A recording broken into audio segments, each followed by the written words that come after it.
The Existential Crisis Hotline.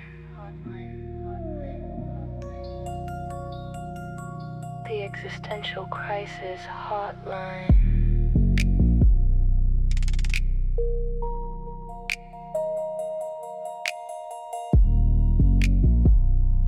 The Existential Crisis Hotline.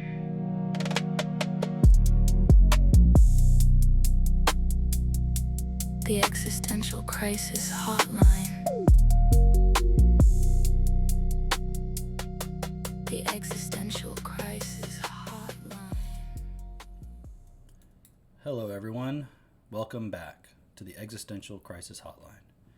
And I'm Cameron Cope, and tonight we have a really good stream. I don't know if you know this, some of you might be aware, that the Vatican, the Pope, the Catholic Pope, released an encyclical about AI, artificial intelligence. And it's causing quite a storm online. And what I'd like to do is give a little perspective on, we'll take a look at the encyclical, maybe go through some of it. I've got a bunch of clips to show you. But the way I see it is it's fitting into not just the AI debate, but a much bigger, you can call it debate, conflict, than just AI itself. And even AI is part of a much bigger picture. And what I'd like to do tonight, although obviously we've talked about this a lot on this stream since I started doing it, but I'd like to go a little bit deeper with some of that and kind of show you how,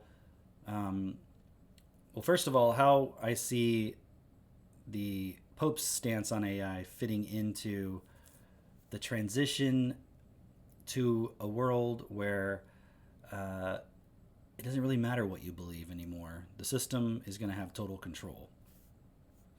Whereas in the past, the way control was created, or the way it was maintained, let's say, is based on what you believed. So we'll get into some of that. I'll explain some more of that. But before I get into the Pope and AI and all of that, I want to go back a little bit and talk about just the money system generally. And it's going to tie into AI really nicely. I was watching an interview with Douglas Rushkoff today, or I was listening to it today. It was recorded 2 weeks ago on Danny Jones' podcast. And it's really interesting because I had been reading the book Delta V by Daniel Suarez, which if you haven't read it, it's a great book. I would say you've got to read it. And then I've read two other of his books called Demon and Freedom, which are they go together. It's a David. The sequel to that is Freedom. I always want to say a trilogy, but it's only two, so whatever that's called. And then Delta V is a separate book, but they all fit together really nicely. And he's got a bunch of other stuff too. And I'm bringing it up because in the Delta V book, which is about the elites' plan to mine asteroids in outer space. That's the basic idea. But the reasoning they give for why has more to do with the way our money system functions than the fact that they just want to go mine asteroids or colonize space or whatever. It has more to do with the fact that our money system is not sustainable. And it's,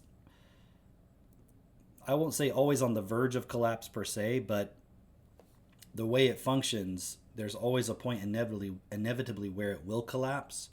And so they always have to constantly keep trying to keep it from collapsing, or when it does, change something and restart it in a new format.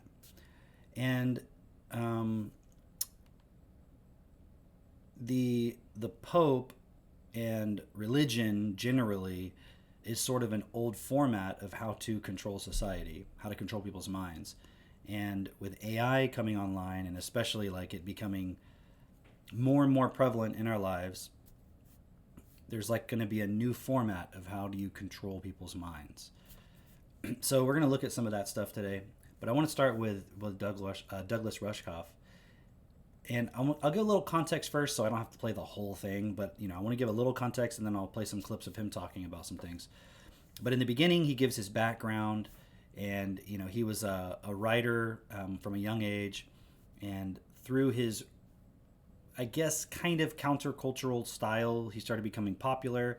And he ended up getting into more kind of elite circles. And he was saying that like at some point, like corporations would hire him to come and speak, and he thought it was kind of ironic because the stuff he said was almost like anti-corporate, but it was almost like a weird. He just kind of describes it as like sort of like some kind of a dominatrix sort of thing where they're like, please come tell us how bad we are, but also from the perspective of, look, we have so much money, we can get anybody to come and talk and it doesn't really matter. Or maybe he's just an interesting speaker and they wanted to have him come talk. So anyways, he eventually starts talking at a lot of corporations and, getting into those circles. And he said that because of that, people would come and ask his opinion because he could kind of see the future to a certain degree. He could predict this is what's going to happen next with the internet or with this particular, movement in the system. So some people would come to him for advice, like, what stocks should I invest in? And he would say, well, I can't really tell you what stocks to invest in, but I can tell you this is where I see things going, and that might be something you can take advantage of, I guess. Like, I don't know if it's going to be, here's the example. I don't know how many people would recognize this example, but VHS versus Betamax. It was a technology you would put into a player if you want to watch a movie. So now you know DVDs, I'm sure, right? So there was VHSs. That's what they had when I was a kid. You put it into something called a VCR, and it would play the tape. There was an alternative, similar technology called Betamax, and it was sort of like between these two, and then no one even knows about Betamax because it never became popular. It's kind of like DVDs versus like Laserdisc or something like that, right? So anyways, he's like, I could tell you, it's going to be a technology that you can play back movies at home, but I can't tell you which one it's going to be, VHS or Betamax. So, but they would ask him these kind of questions, right? And he couldn't give them a direct answer, but he'd kind of tell them what he thought.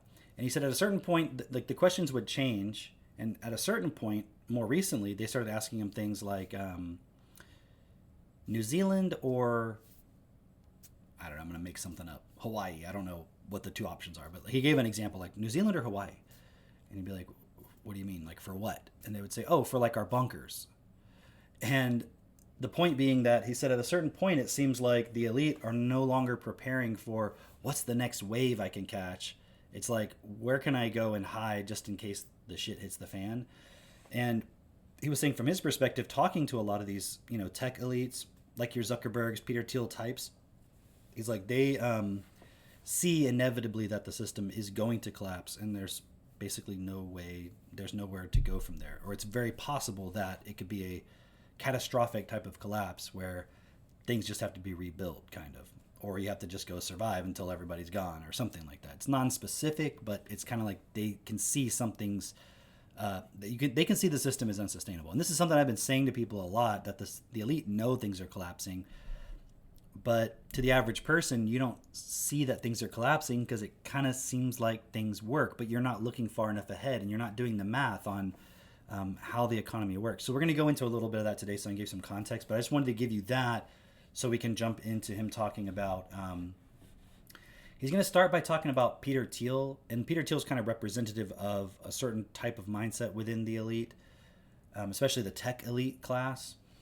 And then he's going to give his kind of explanation of the origin of money, like where it comes from, just in terms of a story of history. And it's really, really fascinating. And that sets things up so you can understand why now there's nowhere else to go in terms of the money system. Okay, it'll make more sense as we listen to the interview. And then obviously I'll come in after that and give some more perspective, and then we'll look at some clips, and we'll take a look at the Pope's encyclical as well. Okay, so let me pull that up. All right. So I'm going to start by where he starts talking about Peter Thiel for a little bit, and then he's going to get into like the money system. You know, Peter Thiel was doing these lectures on Satanism, right? On what he sees as the satanic force, and he sees mutual aid as the satanic force. You know, in his model of reality, a few humans will... Just to be clear, like mutual aid, meaning people helping each other and all of us, like we're all in this together, that kind of mindset. That's what he means by he sees mutual aid as a satanic force. Will rise above. A few humans will level up. his book is called From Zero to One, meaning that you go from 0 to 1, that you need to become one order of magnitude above everybody else. And in business, it can kind of make sense. Like, rather than having a website, own Facebook that controls the websites, right? Rather than having a store online, have Amazon, which is the aggregator of all the stores. So you level up. But he sees that as kind of, in his version of Christianity, a few humans will level up, and they need the resources and the stuff in order to do that. So just to make that point even more clear, in order to level up, it requires some I'm trying to think of an example. Like, this is a silly example, but imagine you wanted to build like the biggest house the size of Texas, the whole house the size of Texas. Like, how much of the wood in like the entire country would you need to assemble, right? So they need all the resources for them to go to that next level. And there's obviously not possible, if it requires all of that, for them to go to that level for everybody as well. So it's not like, hey, let's level up society and everyone get better. It's like, look, I need to go to that level. I'm kind of trapped at this level with all you guys. So I need all of the resources so I can create something that allows me to go to that point. Okay, so that's just kind of more of a background on that. You're busy spreading out the wealth and resources and giving it to people who are just going to die eventually anyway. You're wasting what could be going up. So that's why, to him, like a Greta Thunberg is the devil. That anybody who's trying to spread it out, when the object of the game, it's a pyramidal society. The object of the game is to gather the stuff and climb up it, right, and get to the top and transcend. And that's, to cut to the chase, that's the vision of the most extreme of these kind of transhumanist tech bros. Yeah. What they see human beings like larvae, like maggots living on the earth, which is this piece of dung. And you've seen maggots, and they're Right. that's what we are. And a few of us are going to sprout wings and get off, right? Either up into the ether of the cloud, or off the planet, or into another dimension, or through a quantum leap or something. A few of us will sprout wings and go. The rest of us, we're only important insofar as we serve as the labor and the fuel for the few who get the wings and go everywhere else. Right. So now that they see, and they do believe in climate change, probably more than you and me, they see that the thing is ending, the civilization is ending, the economy got too poorly distributed, right? The pyramid of the societies, there's too many elites at the top. It's going to collapse. We all see it. They see it. So now the race is on. They've got to build their AI to figure out how to get to the next place. And temporarily they could stave off maybe 50 or 100 years by having a castle protected by, droid armies and a police state. That's sort of what they're building currently. That is the plan, but that's not the long term. The long term plan is to get out, is to leave us behind. And it's like the fact that he is the one in charge of, or he's the one behind everything in Silicon Valley, Well, he with like seems to be. wrapping everything in Christianity. And there's all these articles that have been coming out about how now everyone in Silicon Valley is going to church, and he's trying to paint Christianity onto everything that's happening there, and he's hosting these anti-Christ talks, lectures that Duncan went to. Right.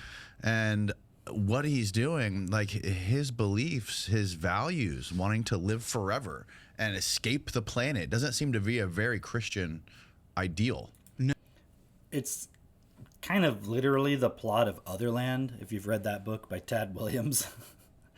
Like, there's this character Youngler who's building an AI system and getting everyone to be a part of it and power it, and there's a lot of crazy shit in that book, but so that he can live forever somehow, like through this AI system that he's building.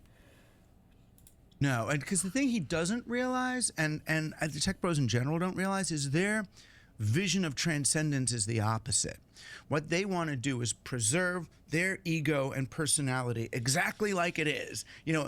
Record it and stick it in an AI, or get enough, child blood so they can maintain it, whatever. But the things they're doing are so earthly. They're so heavy. Even all the heavy metals that you need for AI, that's what they invest in, is like rare earth, heavy, grounded. They're trying to, even life extension as they understand it, it's not life extension. It's not. Yeah, it's not extending life to everything. It's just trying to extend their experience as who they believe they are. I mean, this ties perfectly back to what I was talking about last night, in the sense that you're literally just trying to abuse the physical earth so that you can create this ultimate transcendent experience for yourself, and basically yourself alone. You don't really care about anybody else. So it is interesting the way he says like they're reversing the idea of transcendence, actually. Because real transcendence would be transcending your mind and becoming physical. Not the blossoming of a life form. There's no, anybody who's taken a decent plant medicine understands it. What we're doing here, we're metabolizing, right? We're metabolizing and changing state. That's what mushrooms do. They turn poop into life. It's that change. If you can't engage in that cycle, you're not really alive. So what are they preserving? It's back to the pharaohs. What did the pharaohs do? What does any empire civilization do? You end up with a few super duper wealthy, powerful people who genuinely believe that tens of thousands or hundreds of thousands of lives can be sacrificed to preserve their sarcophagus, right? Yeah, and what we think somehow we've transcended that pattern as humans. Like, we don't just have people who would have been pharaohs in the past, and they're just carrying out that same point now, and they're like, we don't care who has to be sacrificed as long as we can rule or control or transcend or whatever. To keep them alive forever.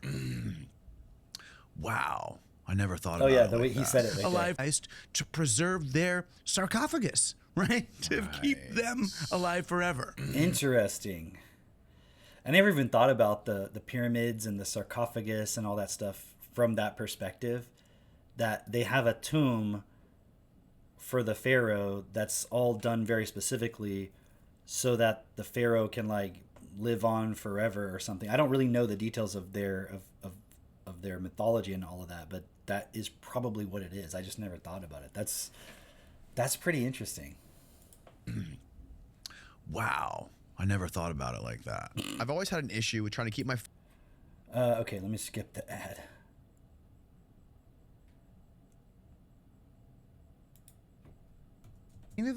It's weird. I kind of have an academic hat. To the outside world, it looks like Okay, so this is where he's going to talk about, pretty soon here, he's going to talk about the money system.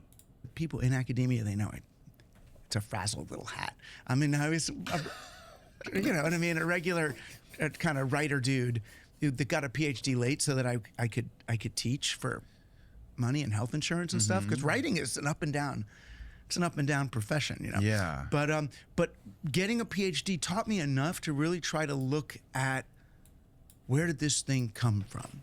You know, I've always been really good at looking at something and saying like, that's weird, right? Like looking at a dollar bill and in that kind of stoned way and going, why does this paper have value? Like, huh? Yeah, right. Right. But then what the academic does is say, well, let's find out. You know, who was it that figured out how to make a piece of paper have value? How do they enforce it? Why do we believe it? What are its biases? What came before it?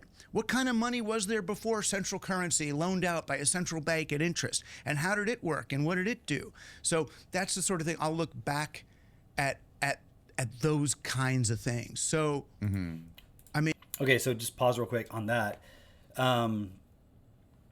That's why I brought up the book Delta V by Daniel Suarez, because there's this passage. It's like a little small, couple paragraphs on like page 10, where this guy's asking another guy, what is money? And the guy's like, well, it's like metal in the ground or something. He's like, no, not the coins. Like, where does it get its actual value from? And the guy's like, I don't know. And then they go into this whole discussion about it. And it mirrors very, very closely to what Rushkoff is going to share here Although Rushkoff's going to give you more like a history, and this. Pay attention to this. I mean, money is a great one, right? So in my work, what I look back at is I kind of go back to the late Middle Ages as my starting place, so that you can go all the way back to anything. You know, the late Middle Ages was like right after the Crusades. They'd gone on all these Christian soldiers from Europe and out into Muslim lands, and they, you know, fought and killed and whatever. And then Crusades kind of ended, and it was a whole bad thing, but they had opened up all these trade routes to all these other parts of the world. So Europe got really cool and interesting. They brought back all these new technologies and, you know, windmills and water mills and new money systems and even the marketplace. We didn't have a market until then. We saw this thing called the bazaar. Right. And it was like, oh, that's cool. People just bring their shit and sell it to each other and whatever. So we started in Europe. I don't know where my people were at that point, but you know, they started doing these marketplaces.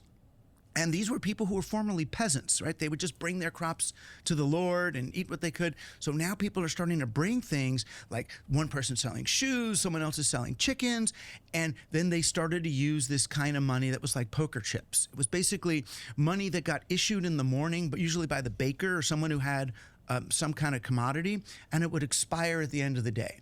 So the idea is it was like poker chips that they had no value in themselves. So everybody just traded stuff, right? It was optimized for trading. There was no way to save up, right? So nobody would hoard money or try to hold it. It wasn't gold, it was worthless, right? So it was just used like IOUs so that we can each get the thing. I want shoes, you want chickens, he wants meat. So we can all get the things and then sort of settle books at the end of the day, and it was done, right? So there was no money.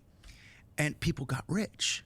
People actually got rich. And because they couldn't, and this sounds like a Now you think, well, they can't hoard money. How are they getting rich? But rich in another sense, and he's going to explain. conspiracy theory, but this is actually, it's a happy conspiracy. It's just history. People got wealthy and they got healthy. Like women at that time, late Middle Ages, England, 11th, 12th century, they were taller than at any time until the 1980s, till they caught up. That's how healthy people were. They worked like 3 days a week. Because what do you do if you're doing well, but you don't want to keep, we don't even have a reason to keep working because you have no way to store the money.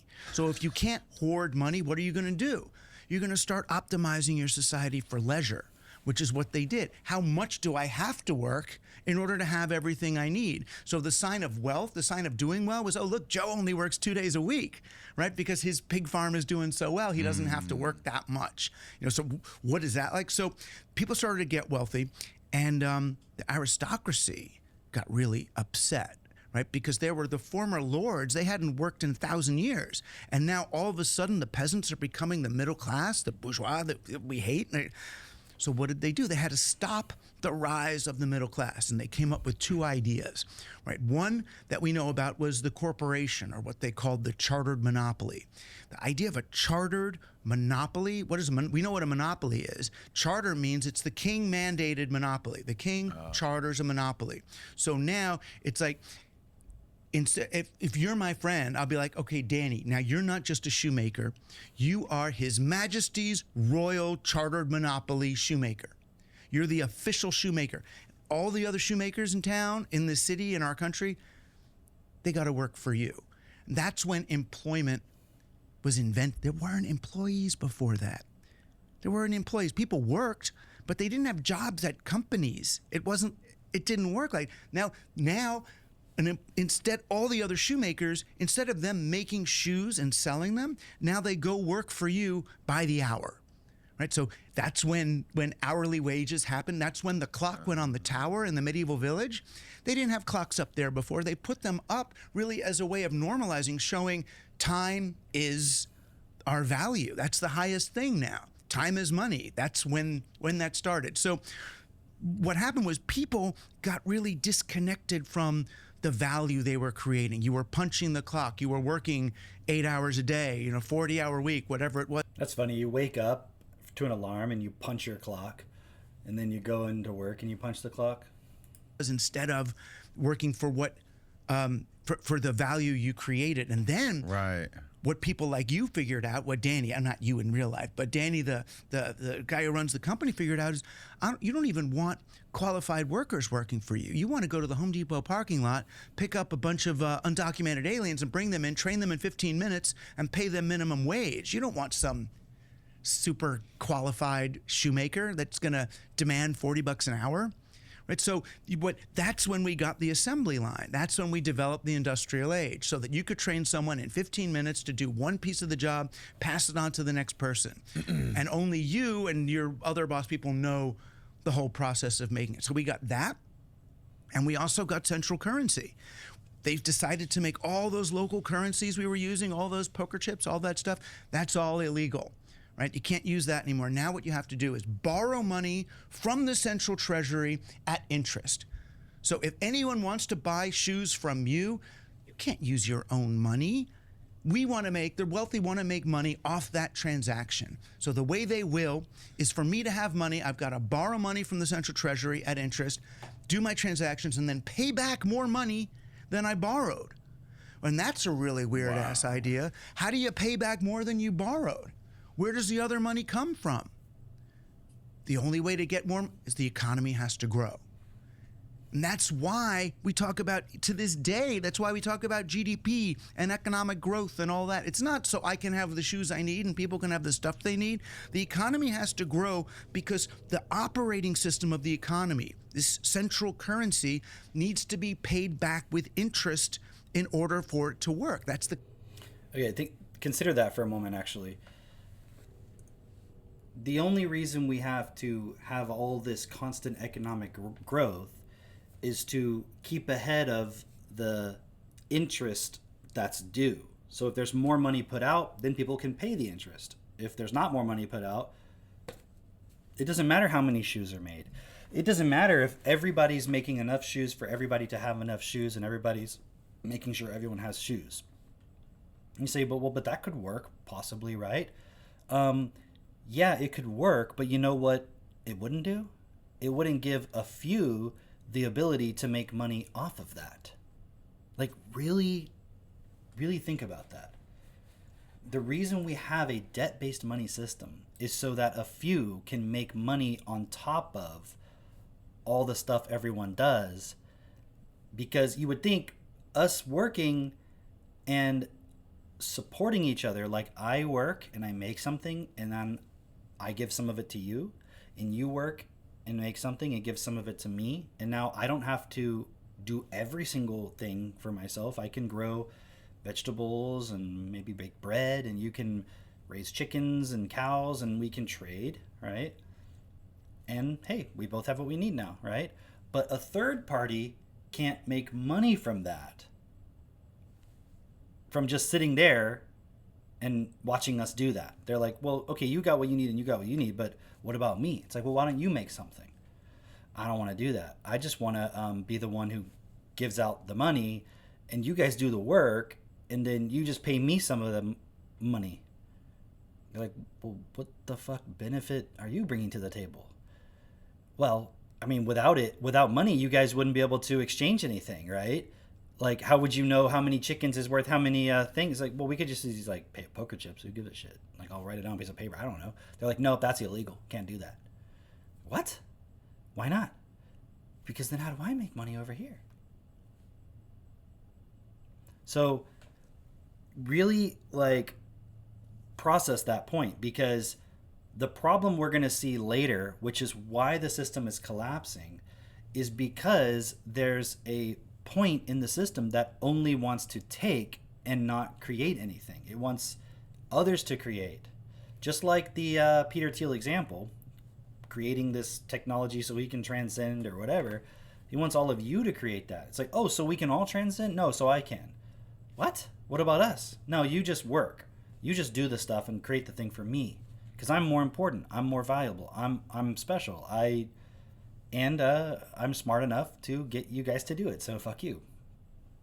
End of the story. Like, really just shows you how much the problem here is an education problem. Because if everyone could see this is what's going on, they'd be like, why are we doing this? We could just go back and do our own thing and say, well, but the laws. Okay, well, who makes the laws? All these people in the government. How do they get there? Well, you guys are electing them. Okay, well, why don't we just elect our own people then? Oh no, because Kamala Harris, she's really stupid. They distract you with all kinds of bullshit. Like, not that you should vote for Kamala Harris. I'm just saying they sort of play all kinds of word games to make you think like, oh, this guy, oh, but your friend over there, he's, I don't know, whatever. Propaganda, basically, right? They'll utilize the media and all these things we see. That's what politics is, right? But you would say, well, but that only works because people believe the propaganda. Well, yeah, exactly. Like, if you know your neighbor and your neighbor knows you, and you're working together and you guys have a certain starting point, you're like, we're going to go change the laws.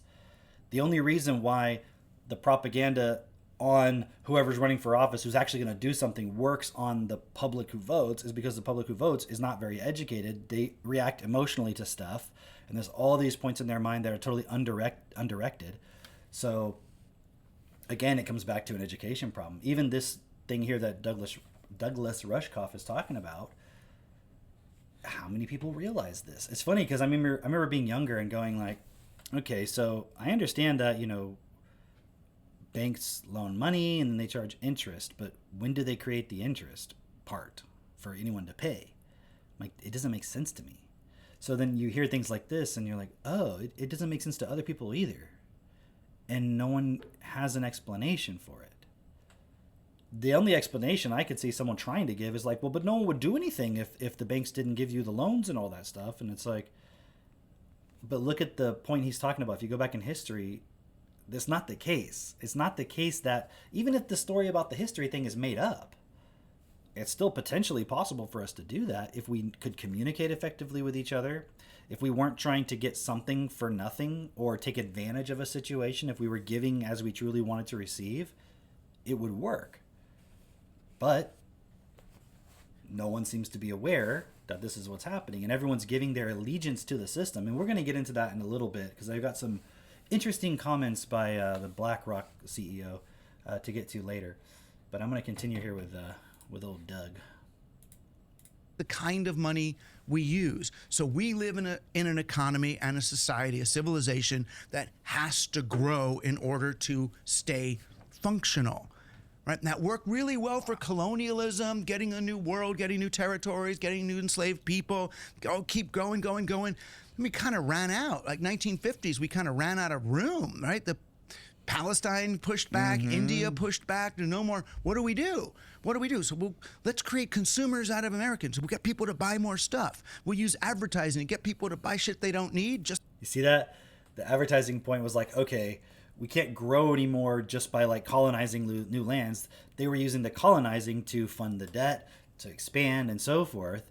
But now that kind of didn't work anymore because you pretty much colonized everything. So they turned back on the populace and said, okay, well, we're going to propagandize you to just become consumers and feel like every year you need to buy a new TV, you need a new car, you need the newest iPhone, you need this, and we're even going to engineer these things so they don't last very long and you can't really upgrade them easily. You just got to get a new one, throw it in the trash, trade it in, whatever, buy a new one, a totally brand new one. You need a new one. The newest video game system, the newest pair of Nikes, the newest, put your whole identity around buying new things and showing off how many new things you can acquire. So you have now the consumer society. And that is a function of the fact that they needed to keep growing the economy. Just to keep the economy going, and they'll get storage facilities to stick all the shit they don't need, and we'll get pollution. We'll make stuff disposable, so they need to buy more so that the economy can grow. And we all accept that this growth is a great thing. Finally, the internet. That's going to be the best one of all because it's going to create infinite surface area, right? We're going to have the World Wide Web is forever. It's an infinite marketplace. But what happened was it turned out people only have so many eyeball hours in a day, right? You only have so much time you can spend, so much attention. So that's part of why we're seeing the breakdown of the human mind is we're mining human attention. But that's the thing that's really reached its limit is our ability to keep growing the economy in a way that's not just hurting people. It's not just extracting value. So now it's really hard for almost anybody to make value except the people who are at the very top of that growth pyramid. And if you go back to the stream I did last night, which is on my YouTube channel now, I called it the most important video you'll watch today. And that's what I was trying to get across, and part of it anyways, was like we're literally abusing the physical reality to extract as much as we can out of it, and all of that extraction, whatever the cost is to the physical thing itself, whether it's a body, an animal, a landscape, just the physical reality itself, extract as much as you can so you can create something for you to have some kind of heightened experience. Those guys see this isn't going to work anymore. That this last 1,000, 2,000 years, of growth through extraction and growth in this sort of corporatized central currency way, Yeah. it's up. That one's over. So they're like, what happens after? What happens kind of after this particular capitalist extraction? And that's why you got folks like Nick Land in Europe saying, oh, it's going to be monarchy. That's what's going to come. It's no longer a capitalist society. It's a monarchic society. And then things could work like that. Some people see socialism, and, that's what the sort of the Occupy people are all, we're going to have a sharing economy. And that one sounds better to me than a monarchy. And the tech bros are like, it's going to be nothing at all, right? That whole thing's going down. That's, forever chemicals are forever. I don't want to live there. We got to get off this place. We got to get off this planet. Yeah. What do you think? What do you think they think? Those tech bros, like the people like Thiel and all those people. What do they think that this AI stuff is going to lead to? Like now that the AIs, the ChatGPT is updating itself, and it's baked into everything, the social media. Yeah. And like we can't figure out what's real or not real. Now Grok, when you ask Grok if an image is real, Grok can't even tell you if it's real or not. Like, do they? I can't imagine there's any optimism within those people. Well, there is sometimes. The thing I love about these people. I mean, these guys were kind of like the guys I would hang out with stoned in college, and have these crazy thoughts. What if we're living in an experiment that's being, a simulation run by a grad student or somewhere on another planet? Those are fun, great conversations to have. It's just not great to like run a government or an economy based on those, Right. the most crazy answers to them. Different ones are thinking different things. Elon Musk he really thought he was getting off the planet. And pretty recently was when he decided, that's not going to work. We're going to dial it back to the moon, is what he said. Yeah. Yeah, dial it back to the moon, or even try to make it work, as Here. we can here. Because So I'm going to move on. I'm going to keep going in a second, but I heard him say that, and I was like, really? Did Elon Musk say he wants to dial it back to the moon? And it's funny because like maybe an hour later, I was checking X on my phone, and the first one that popped up was a thing about Elon Musk saying he wants to go to the moon. I'm like, whoa. And then I saw something about NASA is planning a lunar base on the moon, and they've contracted Jeff Bezos' Blue Origin company for like the lunar lander module or whatever. So that's interesting. But this thing he's about to say next, I had not heard of this before. This Kessler syndrome thing. This is interesting. No, I'm sure you've had somebody talk about that. What do they call it? Kessler syndrome? Maybe. Remind me what it is. It's this thing that the satellites in space are crashing into each other and making smaller and smaller particles. Oh, I haven't heard this. Oh, this is a big one, right? So Musk knows about this. All right. It's an aside, but it's kind of cool. Yeah. At least in terms of getting off the planet. So, we have all these satellites and stuff up in space. And occasionally they crash into each other because they're up there moving at 20,000 miles an hour or whatever. And when they crash into each other, they make smaller particles. Right? And then those smaller particles are all going around crashing into other stuff. Like remember the Chinese, they were just going to bring their astronauts down from the Chinese space station or something. They couldn't do it. They couldn't do it because the craft that was supposed to pick them up got pierced by one of those projectiles. Oh, no. Right. But the more satellites that get hit by projectiles, the more projectiles there are, until it reaches this thing, it's called Kessler syndrome, where there's so many that it cascades. And then it's just like just zillions and zillions of particles. They could be, they could be. So it's like exponential. It's exponential, and they could be a millimeter or a centimeter big, but still, if your spacecraft gets hit by a centimeter, it still shreds you, right? So the idea is then this whole layer of this whole level of shrapnel orbit is like it's like Gettysburg, right? It's just like thousands of things, and it's so bad though that then we can't get off. It makes it impossible to get off planet. Wouldn't that be ironic? Because they trapped in there from that. The irony. Recently, what Musk did, he was just asked permission to start. I don't know whether NASA. All right, so I thought of a funny joke, right? So part of doing all this stuff, they're putting all these satellites up, which is, like Elon Musk wants to have it so that when you don't have a phone anymore, you have a device that's called like a node for the AI. So you have all these satellites. So your cell phone will work on a satellite connection, and at any time you would be able to connect to the satellite and have it do like the AI processing for you. Or maybe it's kind of just taking the place of a cell tower, I suppose, but it all has to do with the AI. And I just think it's so funny because, in the Bible, when it talks about, there's God and everything, and some people are like on the flat earth thing where it's like you have this firmament around the earth, right?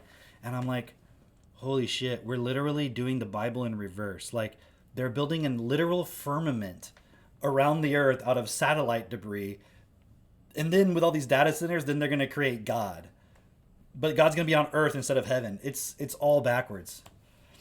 But this is actually kind of blow my mind a little bit because I had never heard of this before.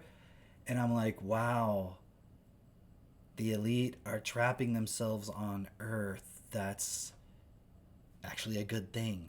And I remember when I was talking about the Daniel Suarez, that Delta V book, because so he's given a bit of context. I'm going to come back to it in a second. Or maybe that was actually all I wanted to share on that one. Let me see. I think that was kind of the whole point there. The point about the money system, there's only so many times you can iterate this thing before it like fundamentally just doesn't work anymore, because you have to expand somehow. And the whole premise of Delta V is, in that book anyways, is, well, the only way we can expand at this point so that the economic system doesn't collapse, because the interest payments are catching up with the actual ability to expand fast enough to increase the money supply, like the growth. Like Earth is maxed out in terms of our ability to sustain, because it's compound interest. It's compounding. The debt's just going nuts. So it's going to catch up. And when it catches up, nobody can make their interest payments. And the whole point of the interest payments was so that the people who are running this whole system and benefiting from it can get those interest payments. So they're like, well, they don't have any money anymore. Think about it. Their money is coming from that. So they don't have any more money. So they can't sustain their life, their lifestyle, and so forth. So the whole thing collapses. They can't issue any more money. The money's worthless because it's not even worth. You can't even pay the debt. Nothing, right? But they have to have a reason to create the debt. And we were talking about this on the podcast on Sunday with Mitch and Drake and I, and we were just talking about this whole point with the money system. And I'm like, dude, really think about it. If you really start to understand what money actually is, all it is, in terms of how money is defined currently. I'm not saying what it could be or theoretically what it could be. I'm saying what it actually is in our current system, like what money has been defined to be. It is literally just debt. That's all it is. And I was making this joke with Mitch. I was like, all right, okay, you come to me and you want me to loan you $5. I'm like, cool. So will you pay me $6 later? So the $5 original that I'm loaning you plus another $1. And he's like, sure. Okay, cool. The money's in your account. You got the $5. And he's like, really? What do you mean? Like, how? It's like, well, you wanted $5, right? He's like, yeah. I said, okay. And you're agreeing to pay me back $6, right? And he's like, yep. It's like, okay, cool. The money's in your account. Oh, like you're giving me the money? Like you have it in your pocket and you're giving me the $5? Like, no, it's in your account now. In other words, your $5 now exists simply based on the fact that you have agreed to give me $6 back. That's it. That's how money works. That's what money is. It's just that principle. It's the principle that I will agree to pay you money on top of what you're giving me right now, even though you don't even have any of the money. Because when you look at how the banks work, whatever money they have on hand, they can lend out like 10 times that amount in some cases. Where does that money come from? It simply comes from the fact that someone's agreeing to pay back more money later. So now suddenly, okay, cool, money's in your account. They're just allowed to just put the number in your account. There's no actual money changing. That is what money is. It's that fundamentally. So logically, this can only work if more money is created because that extra dollar doesn't exist in the system. There's a limit to it. You can only, and then you can only colonize so much and consumerize so much and attention capture so much before you've extracted every possible way of increasing and growing, that the only thing left in the context of the Delta V book is we've got to go to outer space, mine asteroids, and then bring all that back. That allows us to have a reason to create more debt to build the ships and do all this stuff. And we're going to bring more resources back, and we can create stuff with that, et cetera, et cetera. And, I guess colonize space and put bases and habitats and all kinds of stuff, right? So that's how you can grow. But now it's like you've got this Kessler syndrome thing, which is like, nope, not going to get out that easily. You're not going to escape that easily. It's like the universe, reality, the physical reality is like, you can't just abuse me forever. It's going to stop now. Now it's going to stop. Now what are you going to do? So it's actually really cool because the elite are aware of all this, right? And they're going to have to, at some point, consider what we've all been saying, which is like we need a system that actually works for everybody based on equality and oneness. Like we're all one, we all affect each other. And actually, there's no human being, there's no thing that's more valuable than another, because the thing that makes you exist is life itself. We're all equal in that. I'm alive. You're alive. Okay. Now you say, well, some people are smarter than other people. But that's only because we have an education system that does that. And if you had one child who was smarter than another child, would you value that child more than the other one? Or would you love them both the same? And if you had one child that was larger than another child and that larger child needed more food, wouldn't you make sure both kids get the amount of food they need? Right? Like, assuming they're just physically a larger structure, then that makes sense. So it's not about, well, you both have to eat the same amount. That's what everyone's fear about communism is, right? Because in the idea of communism, it's like everyone gets exactly the same. It's like, no, that's retarded. That's like you didn't really put that much thought into it if that's your solution. It's just everybody gets exactly the same. But there's that fear, and it's almost like communism was a way of the system trying to put everyone into a fear of like equality can never work. Because see, everyone would just have a shitty life. And I'm like, yeah, well, probably true. Like communism itself isn't going to work because it's not based on a recognition of the equality and oneness of life. It's more based on just,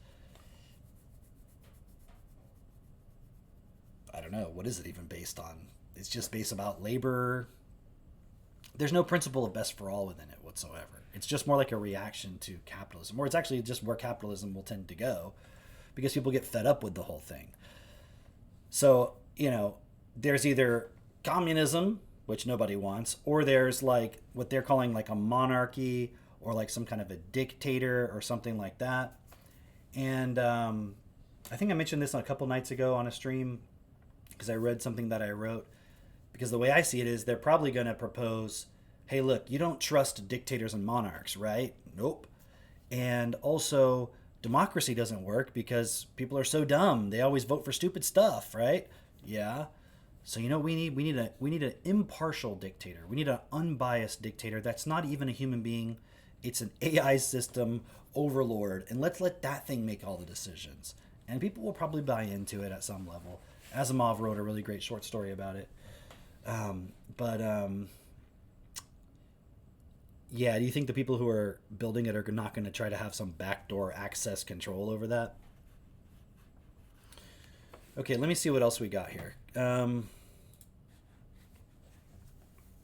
Actually, that reminds me of something. Let me pull it up real quick. I'm going to come back to this in a second. Let me find this text. This one.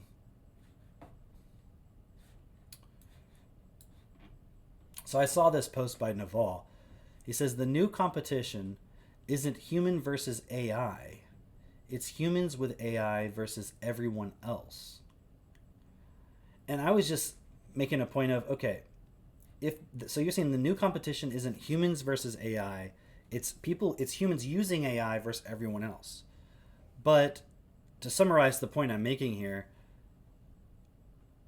is it just humans with AI? Like that group of people is like they're all on the same playing field? Because if you look at the subset of humans with AI, there's humans who are paying and subscribing to use an AI created by a company. But then there's the people who own that company, who therefore have access to an AI itself that everyone else is dependent upon. And they would also have access to a lot more resources, money-wise, server-wise. Like, I can only use so many tokens with this AI I'm basically subscribing to. They can use as many as they fucking want. And they have access to the new models that they're creating. So unless I'm going to use my AI time to create more models, newer models for myself, but there's no way I can compete because I don't have the infrastructure to train some model I'm coming up with using an AI. Like there's going to be, so he's kind of being disingenuous because sure, humans with AI versus humans without, but then also within that little subset of humans with AI, there's going to be the humans who literally can build new AIs and have access to it faster than everybody else. They're going to outcompete the ones that are just using the AI. So it's a total bullshit story. Okay, so we're going to come back to this full circle. So here's a post by Catherine Austin Fitz, and I'm going to play this thing from Larry Fink. And is it just me, or is that Greg Abbott? It is. That's the governor of Texas, where I live. And that is a Texas flag behind him. And that's the capital of Texas in the middle between them. Interesting. That's like the giant penis, and they're the two balls on the side. Okay, so let's see what Larry Fink says. If we could get more and more... Sorry for the audio, guys. It's like mono or something, but I'm going to turn it up a little bit. If we could get more and more Americans to think about growing with the United States, we will have far than enough money to invest in this infrastructure. But as the governor was talking about, the need for electrons is growing every day. Some of these, if we're going to be the leader in technology, which we are, if we are going to be the leader in AI, which we presently are, it's just going to require trillions of dollars of investments.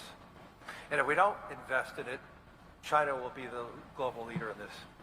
And so to me, it's not whether, this is a must.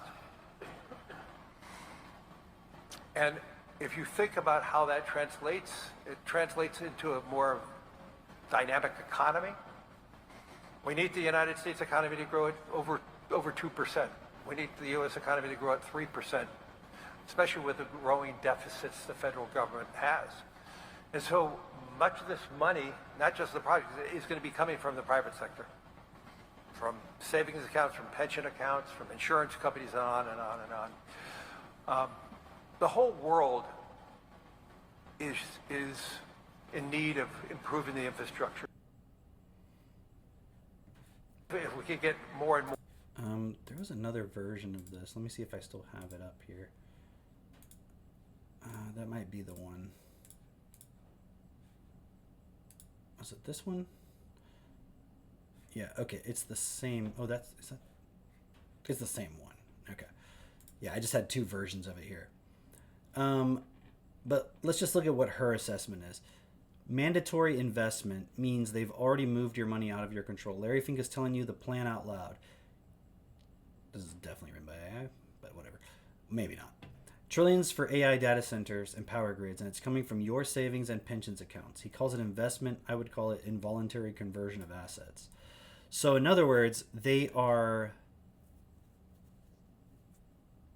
going to, because what is BlackRock? They basically manage a bunch of accounts Like they own pieces of companies. So they got a bunch of people to give them their money to make investments. And by making that investment, they own a piece of a company. And then, okay, they have a good track record of making a return on that investment. So they start growing with more money and more people are investing in their, the pension funds invest in them. And then they take that money and they invest in things. So they end up owning a lot of shit. So he's basically saying, like, if you're gonna have a 401k, you're invested here or there, or whatever, we're gonna make sure that those investments gets applied to building out this AI infrastructure. And he keeps saying, like, we have to win, right? So somebody else posted about it, and somebody said he is correct. If America does not develop AI data centers, increase its electric infrastructure, China will. And it will dominate the globe with its AI. China will then dictate to Americans how they will live, if they will live, and where they will live. It's a catch-22, but the end result for American citizens if China dominates will likely be much worse than if American corporations and America the nation are at least on par with China.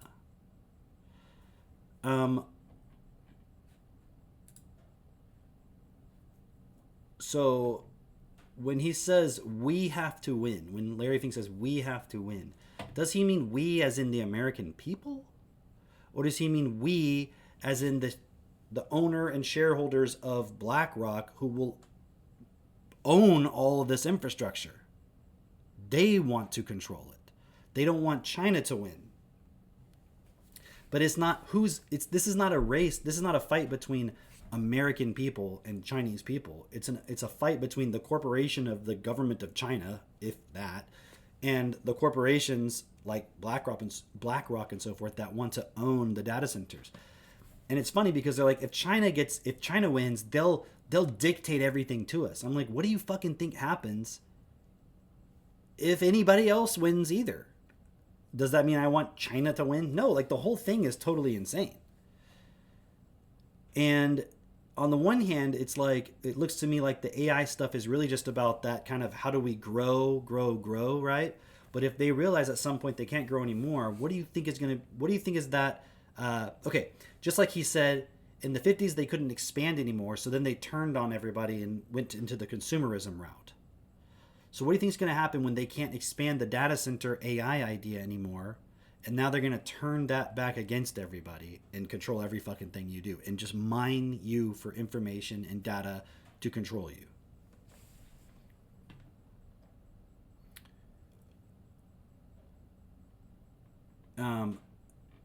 I actually replied to one of these. I don't see it now.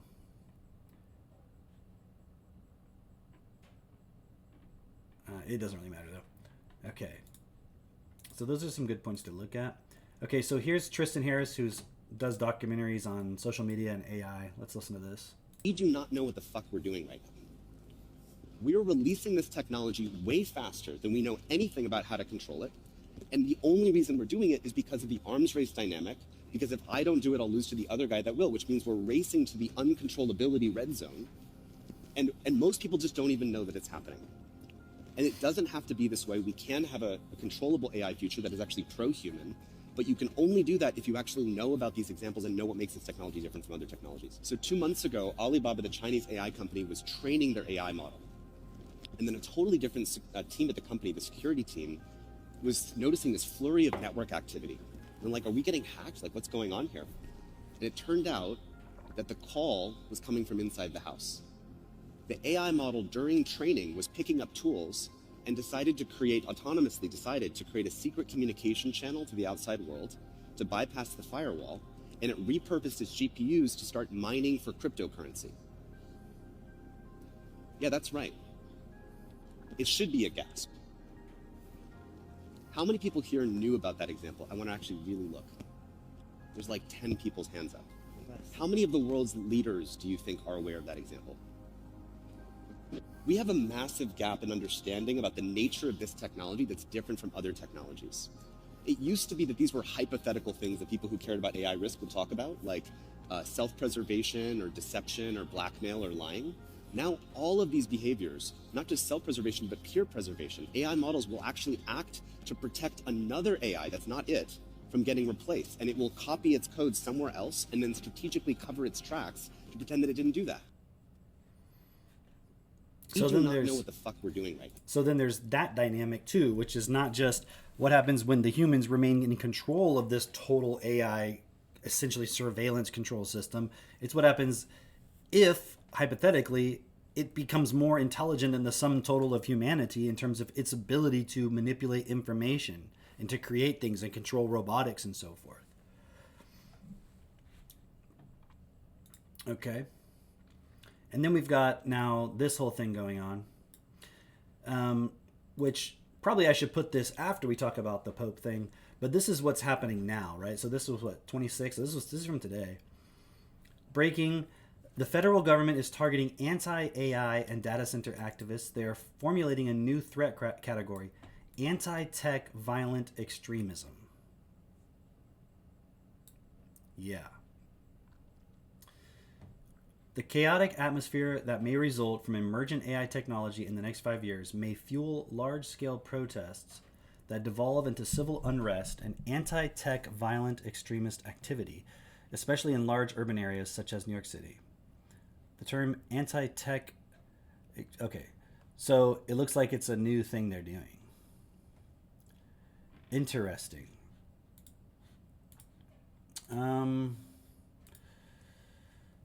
And I agree with David Shapiro here. Humanity is about to go through a major collective positive... Well, he says positive, but positively... it's definitely going to go through a major collective disintegration. It's going to be messy. Yeah. All right. And then let's see here. Okay, so maybe we'll just go through some of these and then we'll take a look at the letter. So Polymarket says, Pope Leo warns AI could usher in new digital slaveries. Okay. Here's somebody, I guess this is from the encyclical. So these are highlights. To eliminate suffering, this is, I just thought this was so typical of like the Christian mindset, right? To eliminate suffering entirely would mean, in the end, extinguishing love and desire as well. Well, then, is there going to be suffering in heaven? Is there going to be suffering in heaven? Because if no, then that logic doesn't make sense. Those who love and desire cannot avoid passing through trial and suffering. And over the years, we carry within us lessons that leave their mark like scars. The memories of a journey shaped by freedom and failure, dreams and disappointments. Right. Okay. I mean, I get it on the one hand, like if somebody's trying to learn something and there's a suffering in that, meaning like you're trying, you're failing, like there's a growth process that occurs. But then there's like the actual real suffering in this world, like people starving to death or being addicted to heroin and like dying of an overdose or being like sexually abused or like actual real shit that you literally can't justify whatsoever. So why wouldn't we eliminate that? To eliminate suffering entirely? Okay, like don't eliminate my suffering. Like if I can't even imagine a scenario where you wouldn't want to. Like, give me an example where you wouldn't want to.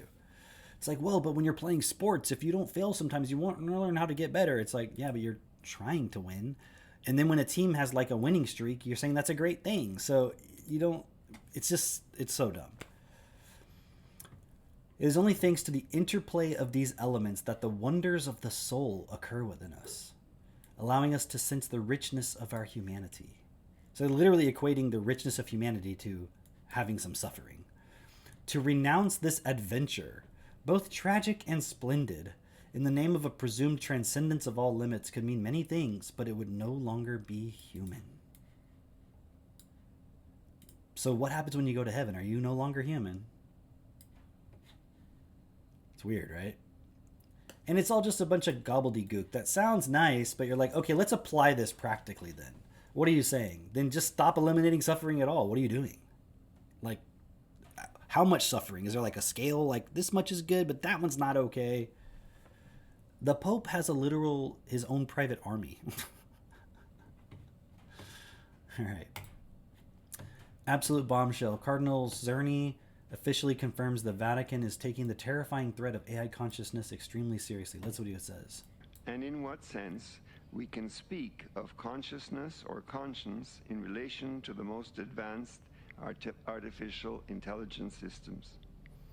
It is a serious question, one that deserves attention and further study.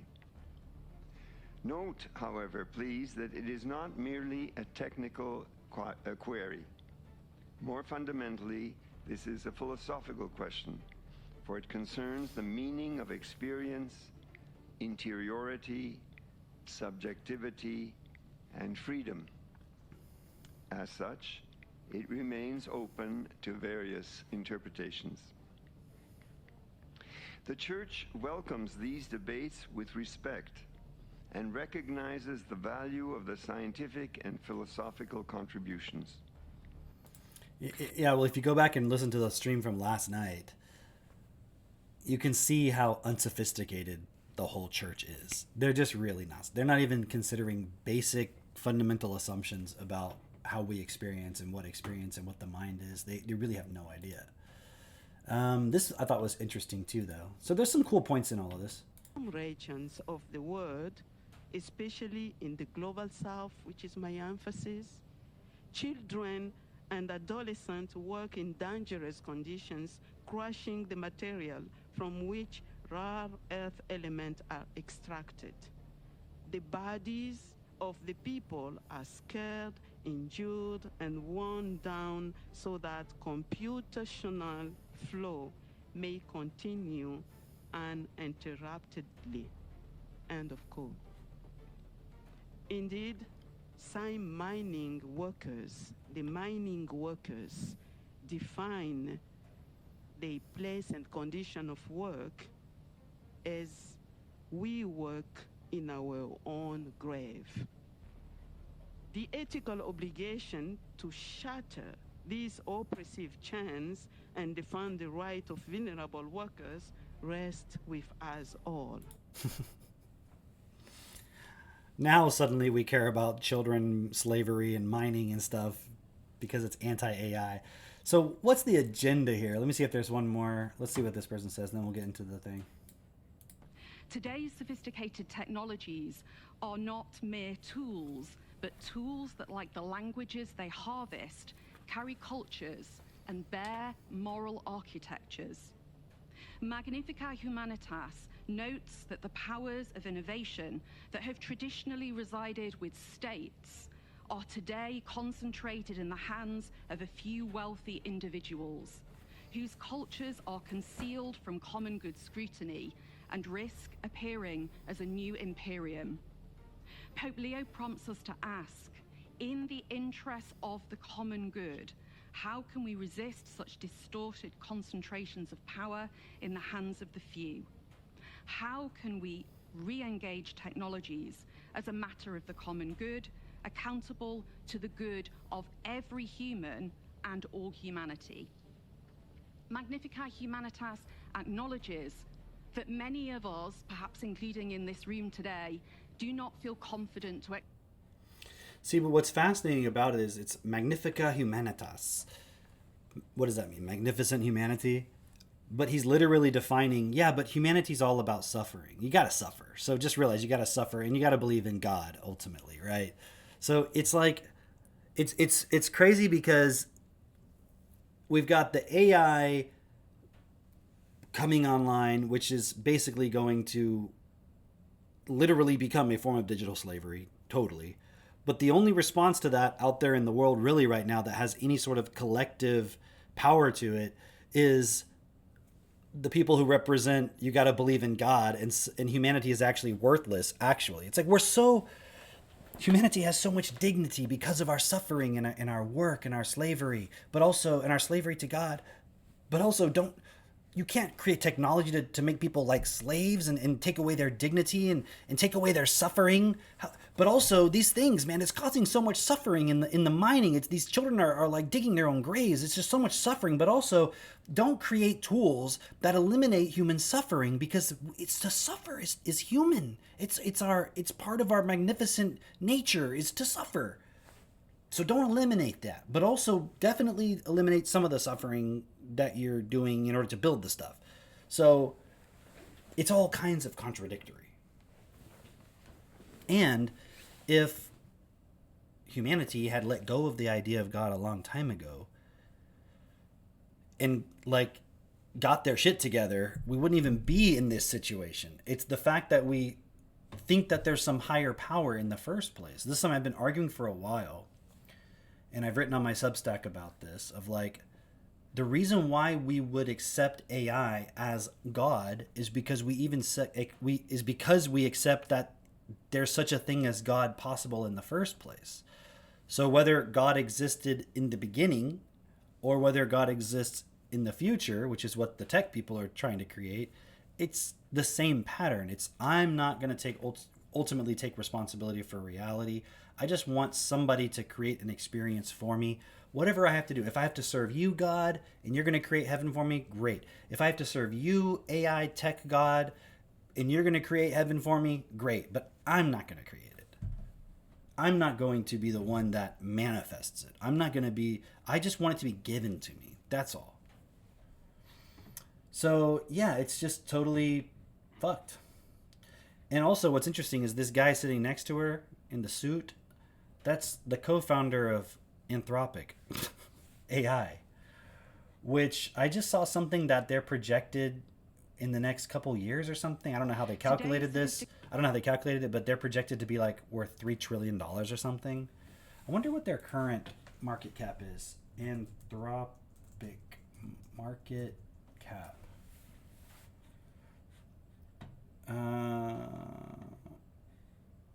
387 billion. But it says, yeah, here's something. Anthropic valuation hits 1 trillion on pre-IPO trading. So that's interesting. Trillions.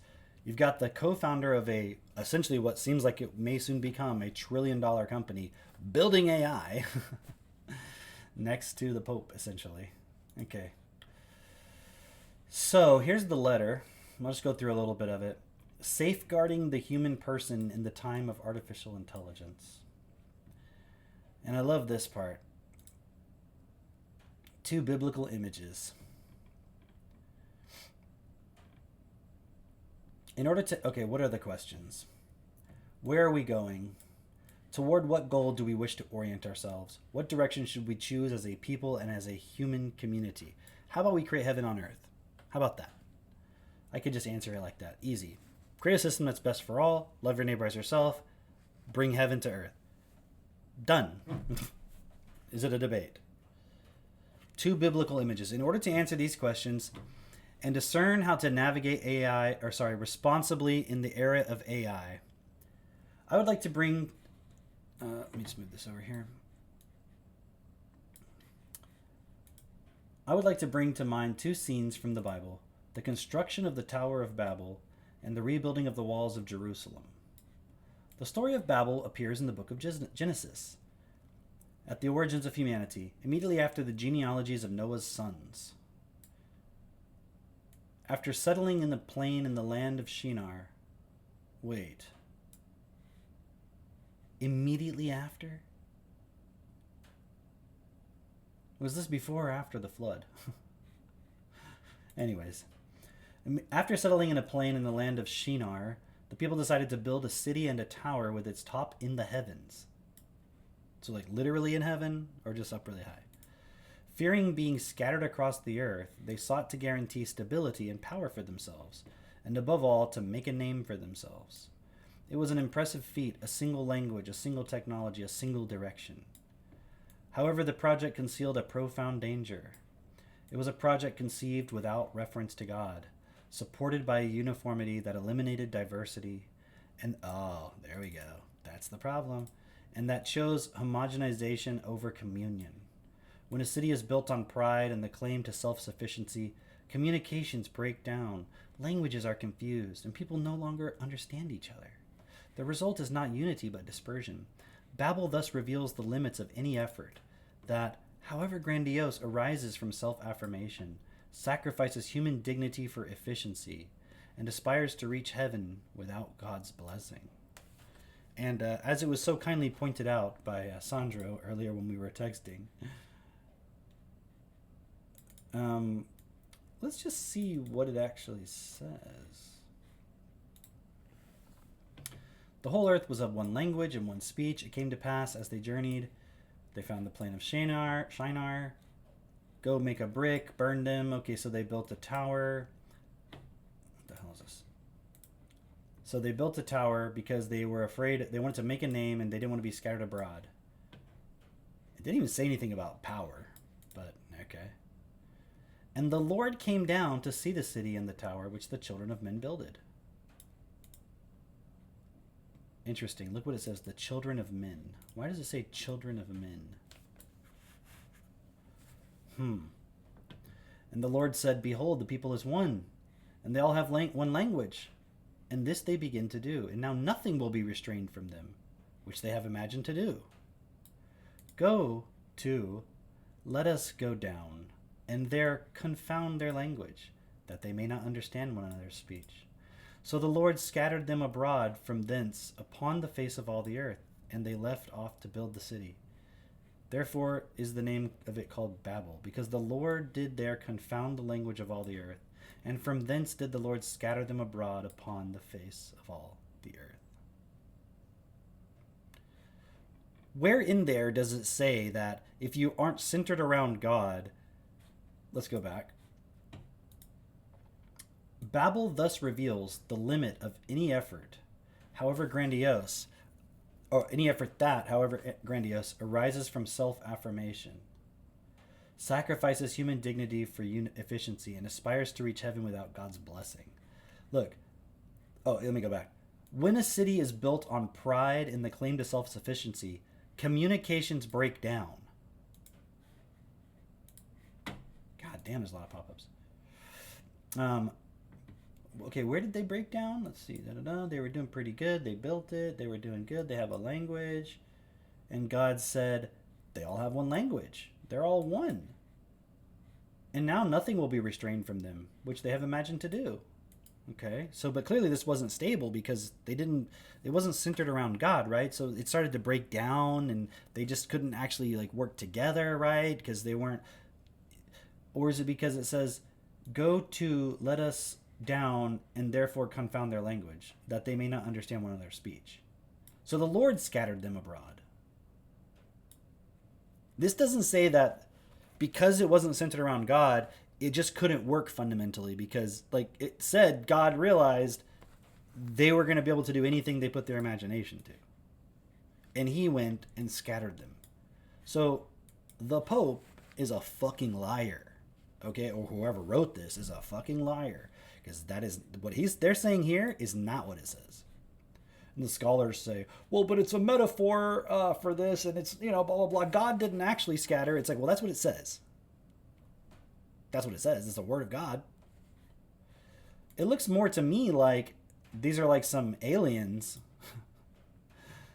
that, some humans were building some technology or something, and they didn't need the slave masters anymore. You know what it reminds me of? You know what this reminds me of? Oh, wait. Why is it not switching over? There we go. There's a delay. You know what this reminds me of? Is that example with the aristocrats, where the aristocrats didn't like the fact that the middle class, the peasant class, was becoming a middle class that was rising up and becoming wealthy because they were actually working together. And they were like, we've got to find a way to disunify them and make them just work for us. That's exactly what this is. That's all God is. God is just wants to be the king. That's it. The Pope is an agent of the original alien overlord master that created this reality and created human beings to be slaves. The Pope is just there as a guide to keep everybody enslaved to that God. That's all it is. I mean, you could say, well, that's a wacky theory, Cam. I'm like, that's literally what the Bible says. You say, well, no, but it says it's God. I'm like, no, yeah, it's a being that claims to be God. I'll give you that. Well, but it says it's God. Okay, that means it actually is God? Like if I write a story and I say, in this story, there's a being named Chanto, and Chanto is the originator of all realities and all meta realities, and he created all of them from the palm of his hand with a whatever. And then someone says, well, he didn't really do all that. And I said, well, but it says it in the book. It says he's the one that did it. So therefore it's true. It's like, okay, yeah, according to the character, but that doesn't mean it's real. That doesn't mean that actually is God. And if you were a being trying to pretend to be God, wouldn't you write a story saying you are? Or would you tell everybody, oh, by the way, I'm just pretending. Like, I hope you believe in me, though. Like, if you do, I'll get all the power, but I'm not actually the real God. I'm not actually the supreme ruler, but I really want you to believe in me and give me all your power, because then I'll have all the power. But it's not because I actually am, in fact, the thing that originated everything, because if I was, then I wouldn't really need you to do anything, because you're not even real. You're just a created thing that has zero effect on me existentially, ontologically, epistemically, metaphysically, whatever you want to say. It has zero effect on my existence at all. You're totally irrelevant to me. And he would probably say things like, suffering is good. It's just a part of what you are. You're designed in a way that you suffer, and through suffering you become better. And by suffering I mean you just exist in the thing that I created, and because people didn't accept that I'm the number one top thing, suffering happens. How does it happen? I can't really explain. It just happens. Could we just stop doing the things that make us suffer? Oh, no. Remember the Tower of Babel? Remember when you tried to start creating something together and then everything fell apart because you weren't listening to me? And I'm like, you mean like when you came down and broke everything? Yeah, exactly.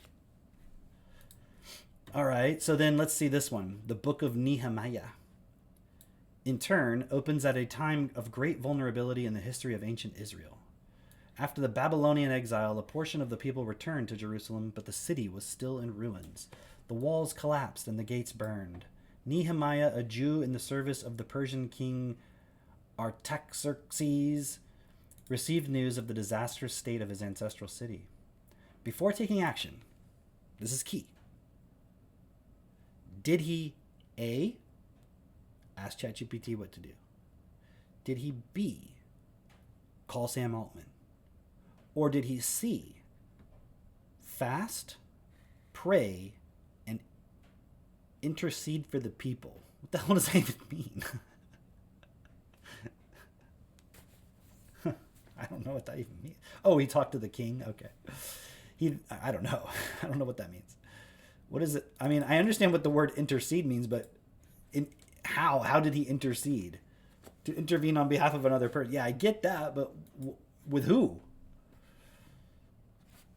I don't know, but he interceded. Maybe we should just look it up. But we'll look it up after. Okay. He asked the king for permission to return to Jerusalem. That's always important. You have to ask the king's permission. And upon arriving, examine the destroyed areas in silence. So you don't say anything, you just look at it. He did not impose solutions from above.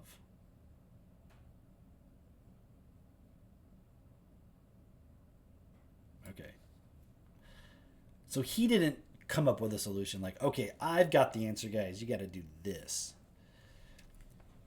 He convened the families, assigned each of them a section of the wall to rebuild, listened to their concerns, coordinated their efforts, and addressed any opposition.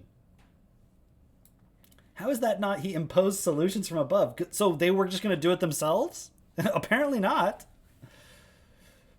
The narrative shows how the city is reborn, not through the initiative of one man, but through the shared responsibility of all. Men, women, priests, artisans, heads of households, gays, lesbians, transgenders, TERFs, NERFs, foids, gigachads, incels, pre-cells, looks maxers, OnlyFans, Nick Fuentes fans, MAGA, Brat, all of them. They all play a part. And the young people. It is an undertaking with God at the center, which rebuilds relationships before rebuilding with stones. Now, I like this part. It rebuilds the relationships first. That makes sense, but what does this have to do with God? Because he prayed? Did God tell him to do something? Maybe we'll have to read it.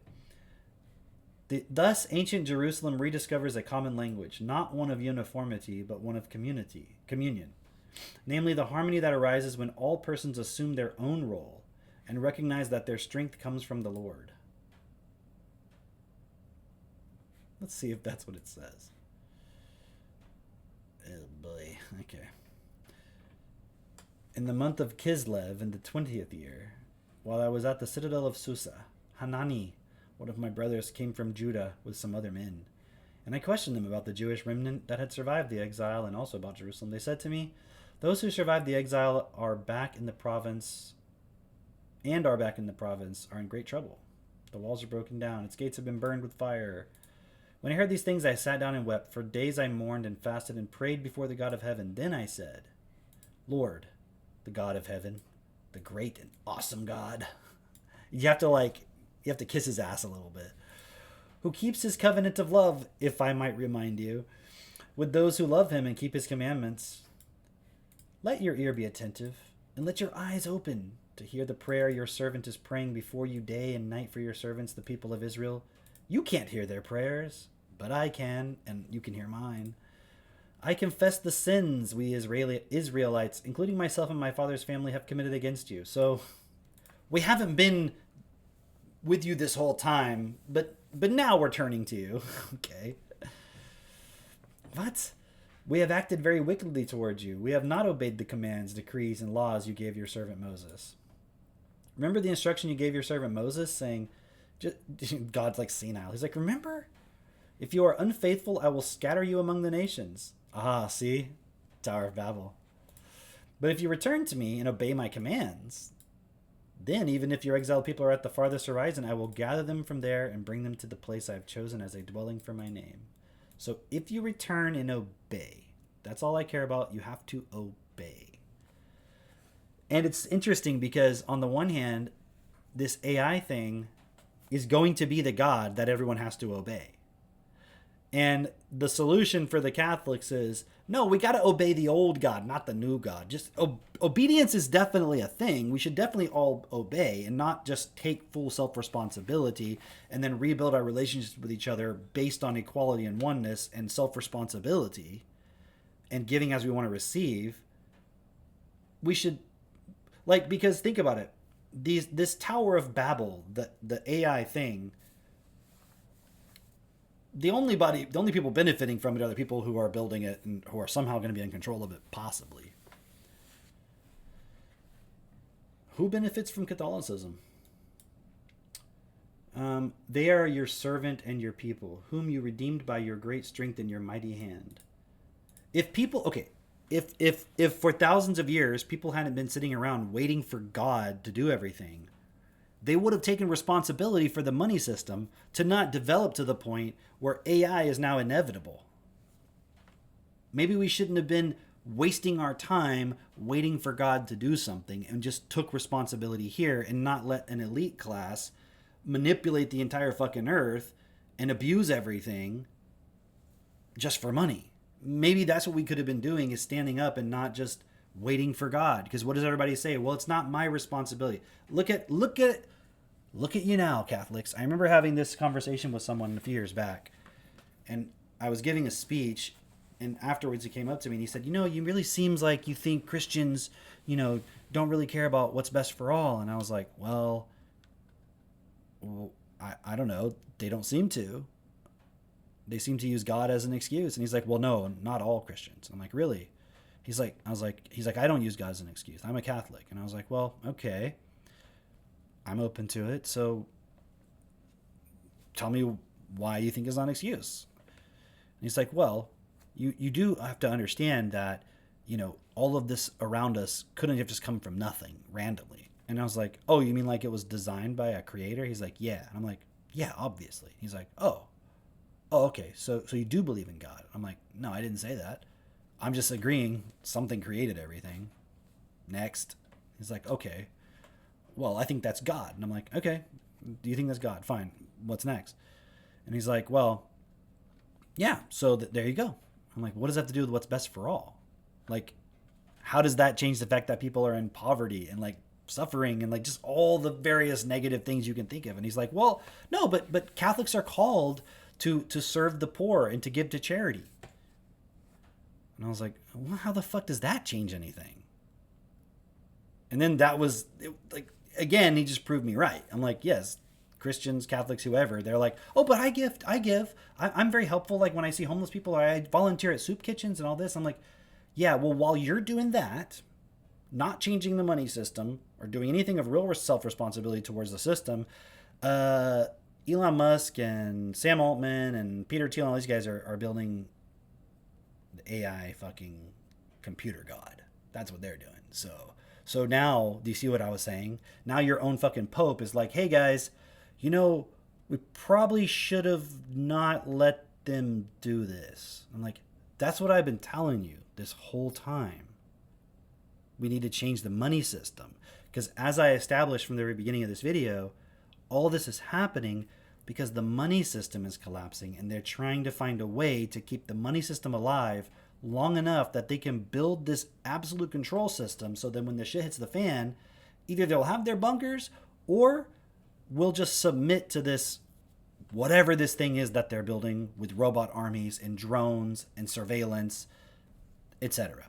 And flock cameras everywhere. That's what's being built. So yeah, maybe you should have got your shit together and stop making excuses. Because I would say something like, why don't we just change the money system so there's no more poor people? Like everyone has what they need. And they're like, well, no, there's only some things that are in God's hands. Only God can do certain things. It's part of the fall of humanity. It's just the fallen nature. We can't, certain things, it's just original sin. And I'm like, okay, well, this is just more original sin. AI is original sin. So why are you trying to fucking do anything? You're going to make an excuse there, but now suddenly you don't want to make an excuse. And I'll tell you why. Suddenly they don't want to make an excuse. Because they know the Catholics, the Christians, basically all the religions are about to lose a lot of customers. Because the old God never showed up. He never helped us. He never revealed, hey, here, if he had finally come back and done the battle and brought the peace on earth, then we could say like, all right, I guess you were right. Like, he did do it. He did help us. Fine. Never showed up. Even now, not showing up. Well, it's up to you guys. You guys got to figure out. That's what I've been saying this whole fucking time. We got to take responsibility. It's a little bit getting to the almost too late phase of this. They're building it now. And now they're saying anybody who opposes it is potentially some kind of a violent terrorist. So it used to be Muslims. Now it's anti-AI people. So all these Catholics that the Pope's riling up in a very nice, kind, poetic way, they're all about to be labeled terrorists. If they try to do anything, or if they're talking about it online in their little groups, we got to stop this, we got to coordinate, we got to go up at the city council and stop these things from being built. Like, terrorists. Just like the parents that went to the school boards, right? Remember those? And said, we don't want these fucking trans weirdos teaching our kids. And they're like, these parents are terrorists. Or the people who didn't want to take the COVID vaccines. They're being extremists. Let's see. So anyways, my point there is, look, New Gods in Town, guys. And I mean, we made a whole AI song out of it. Yes, I know we used AI to make it. That's why it's ironic. I get it. It's ironic. We used AI to make the song and to make the video. That's the irony of it. But it's called God 2.0. It's on the OAE music playlist. Just search OAE Records and listen to God 2.0. Actually, maybe I will show you. Why not? It's my stream. I can do what I want. I haven't watched it in a very long time. Later. What the hell?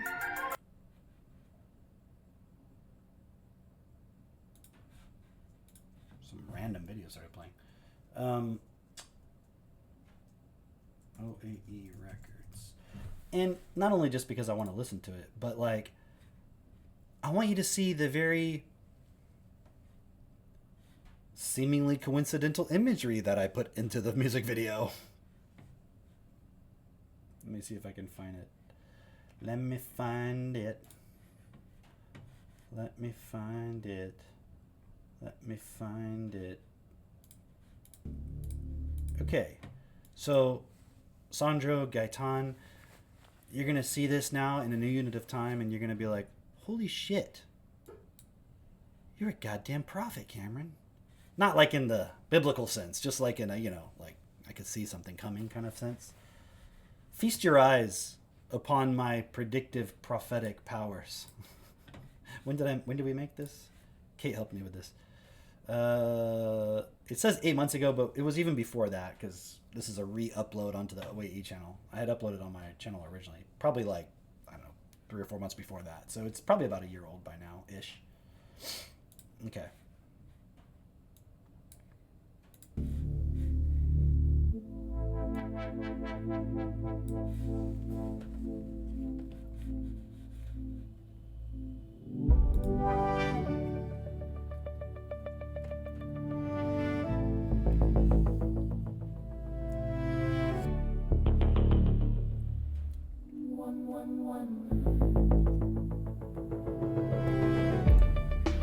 We used to pray to silence. Now we pray to screens. Upgraded our delusion with smarter machines.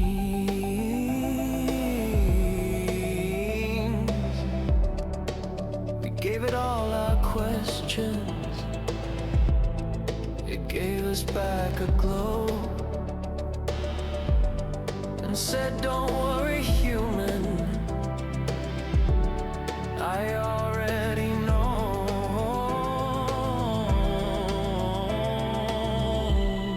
We traded our will for convenience, truth for a dopamine high. Now the voice of God is coded, and it always justifies. God 2.0.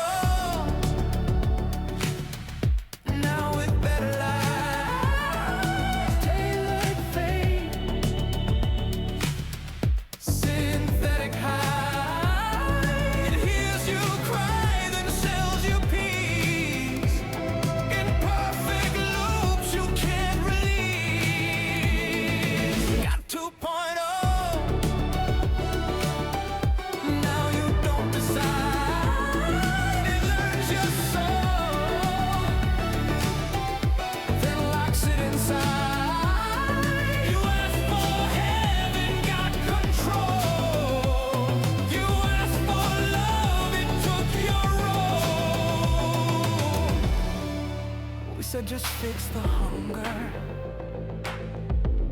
but stayed in line to starve. We said make us feel holy, but never asked who we are.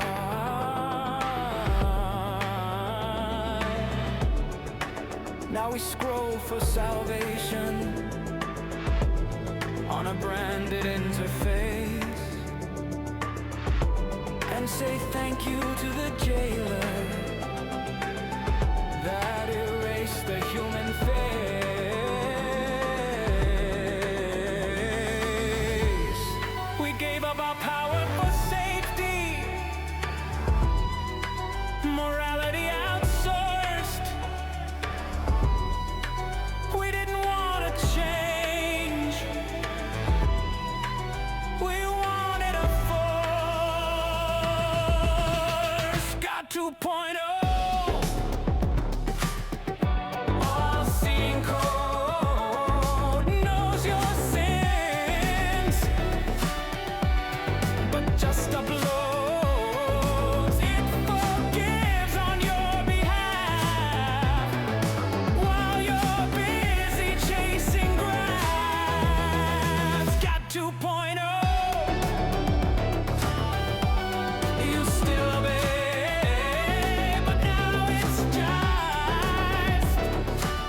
got 2.0. It feels like choice, but all it did and was mimic your voice. It learned your fears, it learned your doubts. Pinpoint a cage you won't get out. Got 2.0. It feeds the lie, but you're not the one who must decide. It plays your fate back through a screen until you forget you've ever been. Welcome to your better God.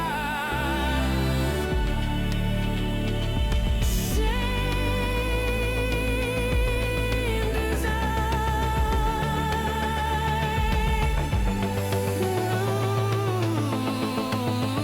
new disguise, still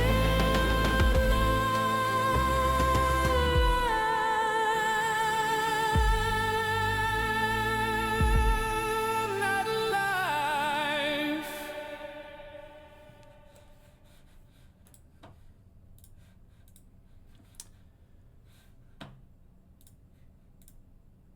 So, was that prophetic or what?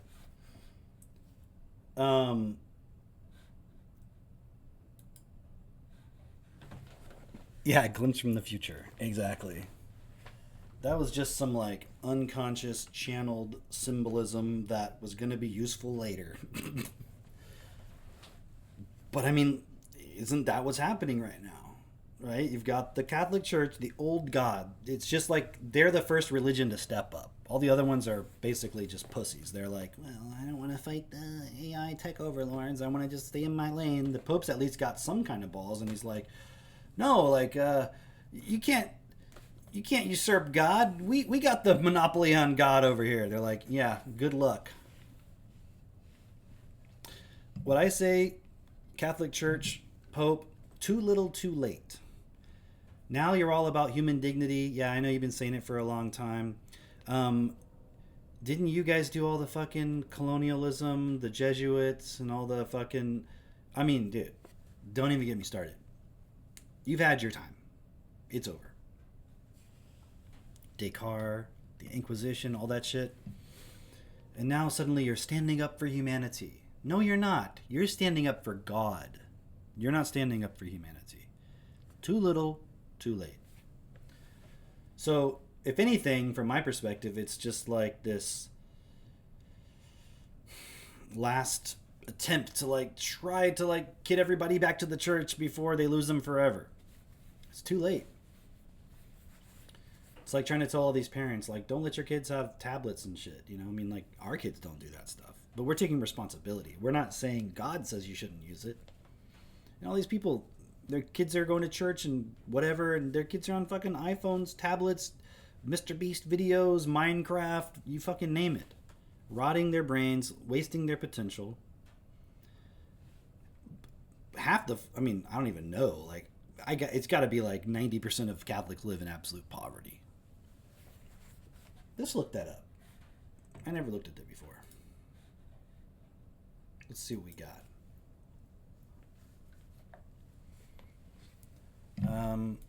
Oh yeah.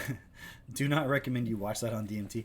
Actually, it's kind of funny because did you notice that one part with like the guy with like the weird rainbow shit in like the headphone things, and he's like going like that? I'm like, oh, that's the DMT guy. I even got him in there. Oh, that was funny. Let's see if there's an estimate. I don't know. What percentage of Catholics live in poverty? In the U.S., 17 to 18% of adult Catholics live at or below the poverty line. No. You know what I want to know, AI. You know what I want to know globally. Oh, wow.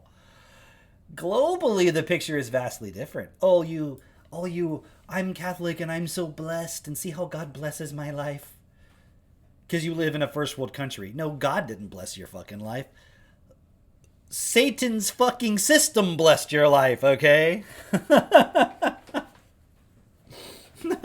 You're blessed because the fall happened. You were blessed by the fall.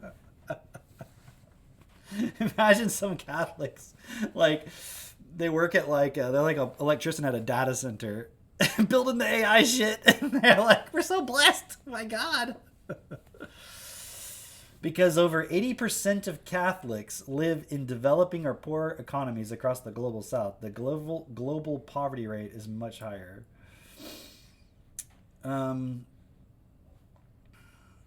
Hispanic Catholics, who make up a massive portion of the modern U.S. Catholic Church.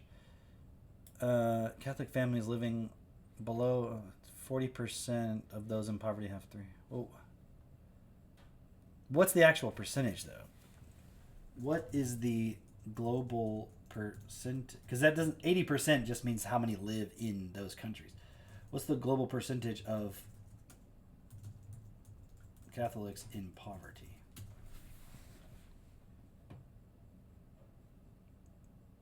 No global organization tracks it, of course. Based on geographical distribution of the church, an estimated 20 to 25% of the world's Catholics live in poverty. Wow. So 1 in 4 or 1 in 5.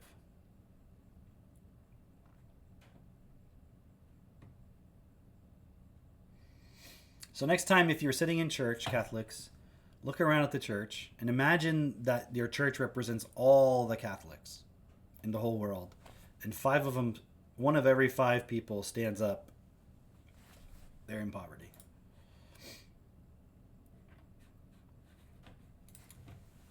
What percent... I was going to put, what percentage of Catholic bishops live in poverty? It's going to be like, they take a vow of poverty, so they all live in poverty, technically. Yeah, okay. Yeah, you live in poverty. I was going to let's go take a tour of the Vatican, but what's the point? We all know. We all know. I didn't even get through the first paragraph. We must avoid Babel syndrome. I don't think we need to worry about Babel syndrome. I think we need to worry about Kessler syndrome. Okay? The idolatry of profit that sacrifices the weak. A uniformity that neutralizes differences.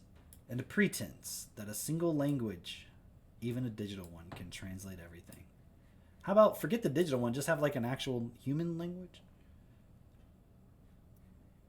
They say that, but there was a whole time period where all of the fucking Catholic Church was in Latin. That was only very recently, like real recently. When was Vatican II? Wasn't it Vatican II where they did that?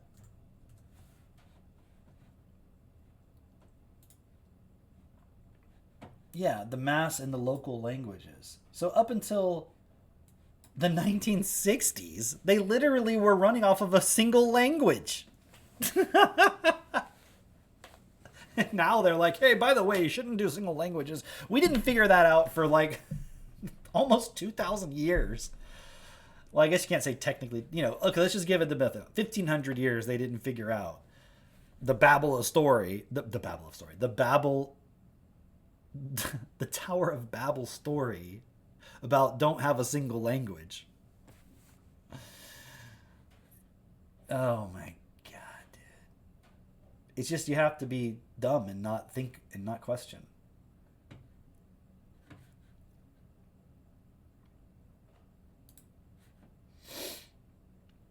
The risk of dehumanization. Yeah, I'm concerned about that too.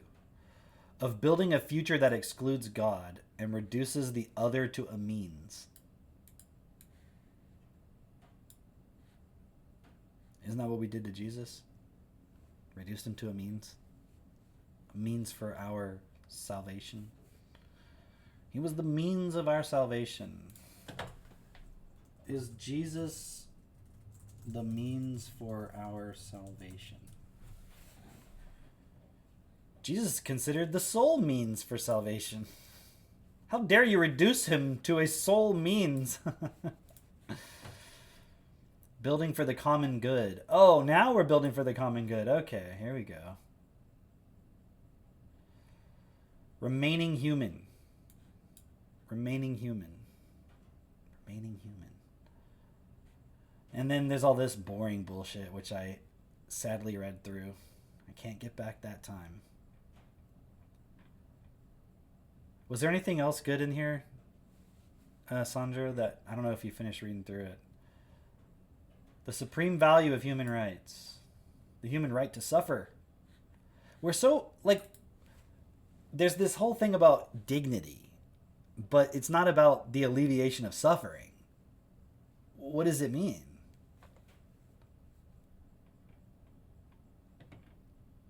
The principle of the common good. How about a better one? I'll one-up you. I'll one-up you there.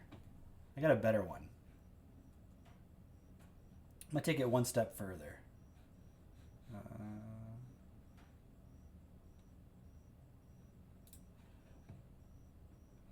How about this one? The principle of what is best for all. Guiding myself in thought, word, and deed to always, in all ways, direct all things to the best possible outcome for all. Seems pretty clear. How could that go bad? All right. Well, you could use that to abuse people. Well, then I wouldn't really be living up to the principle, would I? Taking into consideration the effects of my thoughts, words, and deeds on the world around me, and ensuring that the thoughts, words, and deeds I am living honor the best potential of myself and of all life on earth to the best of my ability. Like, you just see how limited this is, the Catholic Church, their whole idea. It's all just a bunch of, like, PR speak. And then they're trying to say what's the state's responsibility. We're just going right back to the old days where it's like the Pope is vying for some kind of political power. The principle of the universal destination of goods. What does that even mean? Earth's goods, soil, air, water, air, natural resources, are given by God to the entire human family to sustain the lives of all. Oh, really? We already got that covered. I mean, you've got it all right here. It's all right here. Honoring life in all forms.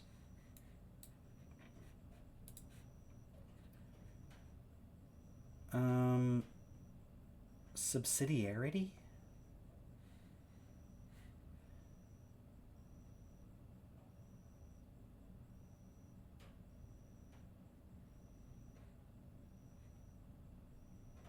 The principle of solidarity? The principle of social justice?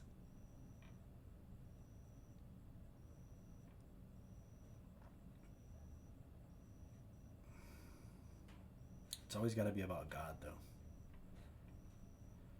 Technology and dominance. The technocratic paradigm and digital power. In his encyclical, Pope Francis denounced the growing dominance of a technocratic paradigm in our globalized world.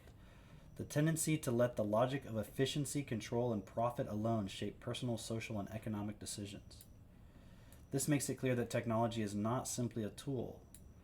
When it becomes the standard by which everything is judged, it begins to dictate what matters and what can be discarded, reducing creation to an object of exploitation and human beings to mere cogs in a system driven toward ever greater efficiency. I think that's all valid. This paradigm has spread rapidly in recent years, fueled in part by the expansion of AI, cognitive science, nanotechnology, robotics, and biotechnology. In themselves, these innovations can greatly serve integral human development and the care of our common home. Yet precisely because of their power, they can also hasten the expansion of the technocratic paradigm and therefore require a new spiritual, ethical, and political framework. Yeah, it's right here. Right here.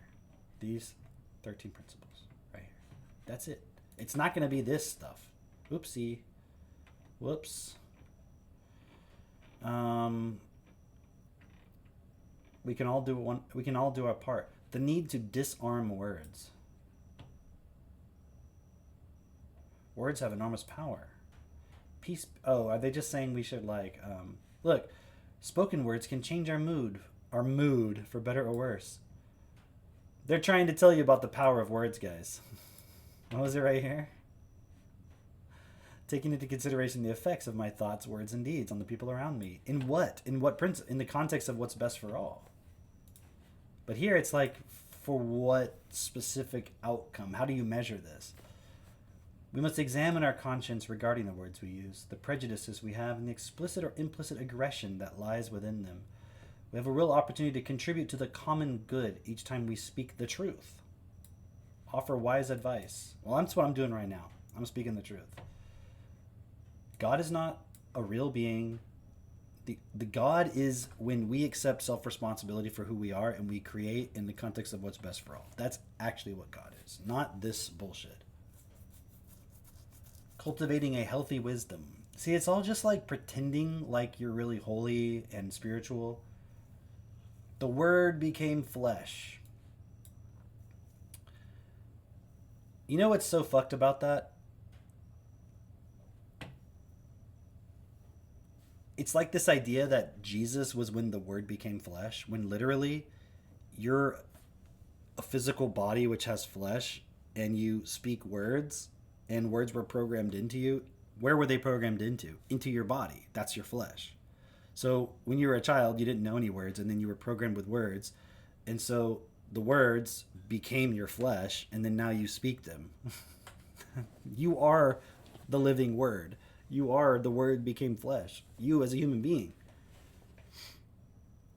The Word who became flesh dwelt among us. But no, it's the Word of God. It's God. It's the Word.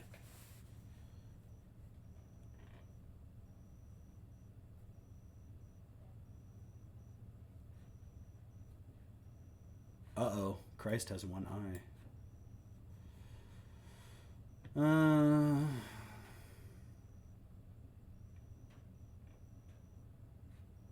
Let us invest in education, beginning with ourselves.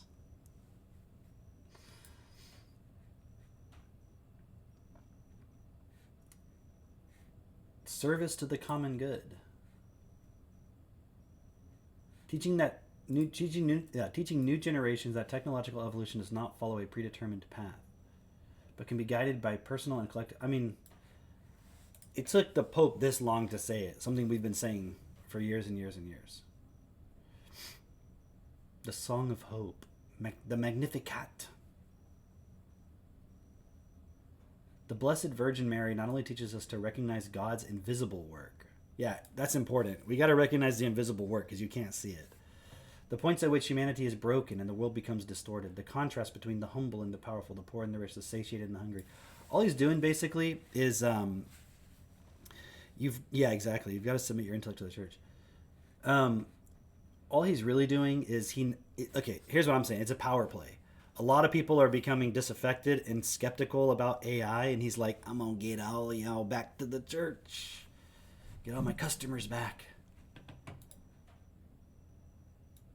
Now, if the Pope said, all I want is for you to believe in God. Don't give any more money to the church.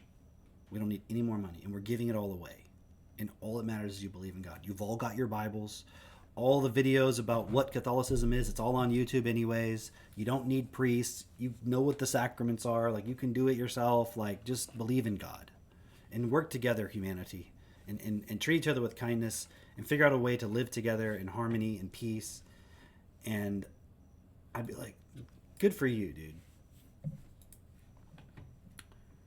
So, yeah. Anyways, really what I see is this whole thing is just, you got the old God is going out. The new God is coming in. The other one's like, shit, we got to fight now, right? It's like the Thucydides Trap. What is that one? Thucydides Trap. Thucydides. I wasn't typing. Thucydides Trap. When rapidly rising power threatens to displace an established ruling power, the resulting structural stress often leads to war. So from my perspective, this encyclical is like, in a way, a declaration of war, right? It's the holy war against the AI stuff that's coming. That's what it is. Just more of the same.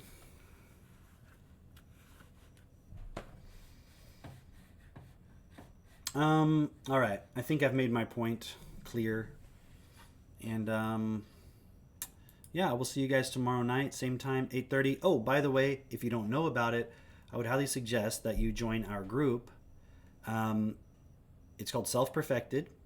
Probably the best way is to go look it up on Instagram at Self-Perfected. There's a lot of information there. But if you're listening to this and you're not a regular listener and you're not already a part of the group, there's other people like me who are sharing ideas like this, talking about actual real solutions, principles that are universal, that we could all apply, that would create a world that's best for everybody. Because we're seeing all these different power structures kind of vying for everybody's attention, for their faith, their allegiance. But the actual point of all of us just realizing, like, the only place we have is Earth. The only thing I have is a body and my ability to speak. And I can labor, I can work, and I can give to others, and I can receive from others. And we can learn how to do that in a balanced way. So if you're looking for that kind of a thing, people who are talking about things in that way and not just the old belief systems and all of that, or not just blame this, blame that, wish that things were different, like what can we actually practically do right now here on Earth as human beings working together in a peaceful way that contributes to reality and to society, how to educate your kids in the most effective way, even with all this AI stuff coming. I mean, our kids, the kids in the group that we have, are like amazingly intelligent, amazingly responsible and kind and compassionate. And the adults in our group are the same as well. And so we invite you to check out the group that we have. It's called Self-Perfected. It's on Instagram. And you can find more about it there. You can connect with people, chat, learn what it's all about. But I just wanted to mention that before I end tonight. Or if you want, you can message me as well if you want more information. I'm on X at not Self-Perfected. That's our Self-Perfected page. Actually, X is Be Self-Perfected. But the best way to check out the group is on the Instagram. My X is it? I can't remember. Is it The Cameron Cope? Let me check. What is my X account? Yeah, The Cameron Cope. CAMERONCOP. The Cameron Cope. So I'm on X. You can message me there. I'm also on Instagram. You can message me there as well. Although, actually don't, because I'll never see it. I never see my Instagram DMs. I don't know why. Probably X is easier. All right, everybody. I'll see y'all tomorrow night, 8:30 p.m. Same time, same place. And until then, have a good night.